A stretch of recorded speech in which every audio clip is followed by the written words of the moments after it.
আসানসোল পুরসভার অস্থায়ী সাফাই কর্মীরা শুক্রবার থেকে কর্মবিরতি শুরু করে বিক্ষোভে নেমেছেন। শনিবারও পুরসভার সামনে তাদের বিক্ষোভ অব্যাহত ছিল। 4 দফা দাবির সামনে রেখে কর্মীরা আন্দোলনে বিক্ষোভ দেখাচ্ছিলেন। তাদের দাবি বেতন বৃদ্ধি, প্রভিডেন্ট ফান্ড, ইএসআই সহ একাধিক দাবি। এই বিক্ষোভের জেরে পুরো আসানসোল পুরসভা এলাকায় সাফাই পরিষেবা ব্যাহত হচ্ছে। আবর্জনা জমছে, সাধারণ মানুষের সমস্যা বাড়ছে। থেকে ওরা 50 টাকা পিএফে জমা করবে, কিন্তু 2025 1 এপ্রিল থেকে বলে আমাদেরকে ইউএন নাম্বার দিয়েছে, তার মধ্যে লেখানো আছে 1 এপ্রিল। সেই দিন থেকে একটা টাকাও জমা পড়েনি। আপনারা তখন কীভাবে জানতে পারেন? আমরা জানতে পেলাম, আমরা অফিসে এসে জানিয়েছি আমাদের যে মেয়র সাহেব, তো আমাদের যে বড়বাবু ওনাকে ডেকেছিলেন, উনি বললেন যে আপনারা একবার দুর্গাপুরে গিয়ে খোঁজ নিন। আমি 5 জনকে পাঠিয়েছিলাম দুর্গাপুর, ওখানে গিয়ে দেখছে অ্যাকাউন্ট রেডি হয়েছে পিএফের, কিন্তু একটা টাকাও জমা পড়ে। এরকম কতজন কর্মীর আছে যারা পিএফে টাকা কাটা হচ্ছে, জমা করছে না? অনেকে আমাদের 106টা ওয়ার্ড আছে, 106টা ওয়ার্ডের লেবার।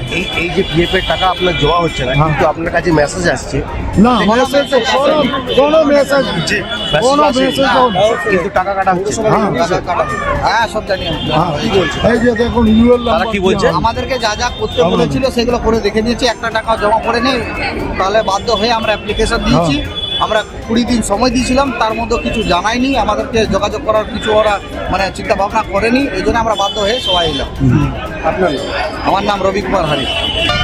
क्या बताएं, बोलिए इस विषय में। आसनसोल बाजार देखा जाए, हम लोग का बहुत ही साफ सुथरा रहना चाहिए। जो स्टाफ लोग काम करते हैं उन लोग का सही मुआवजा भी मिलना सही बात है। लोग अपना हक के लिए लड़ रहे हैं। अब इसमें हम क्या बताएं, बोलिए। इसको किस नजरिए से देख रहे हैं? लगातार लोग का हक अपना जगह में जायज़ है, उन लोग का मांग पूरी होना भी चाहिए। अब देखिए इसमें हम क्या बोल सकते हैं, बोलिए। अभी 3 दिन तक शहर साफ नहीं होगा। नहीं होगा तो भाई उन लोग के बिना भी तो काम कोई करेंगे नहीं ना। उन लोग के बिना काम होना भी मुमकिन नहीं है। उन लोग का मांग कई हद तक जायज़ है। देखिए कहाँ तक संभव हो, और उन लोग के बिना काम होगा भी तो नहीं। आपका नाम? हमारा नाम दिनेश। দেখুন, এই শহরটাতে আমাদের প্রত্যেকের এটা ভালোবাসা দরকার, এবং সরকারের যে ঠিক মতো স্টেপ নেওয়া দরকার, যে ওদের মধ্যে ঠিক মতো টাইমলি বেতন দেওয়া, টাইমলি ওদেরকে না স্যালারি না দিয়ে ওদের সংসার চলবে কী করে, বা ওদেরকে তো দরকার আগে যে ওরা তো একদম নিম্ন শ্রেণীর। এখন যে আপনার জিনিসপত্রের দাম যে বৃদ্ধি, তাদের বেতন বৃদ্ধি করে তাদেরকে কাজে নিয়োগ করে এবং ইমিডিয়েট এগুলো পরিষ্কার করা দরকার। আপনার নাম? গোপাল সিনহা।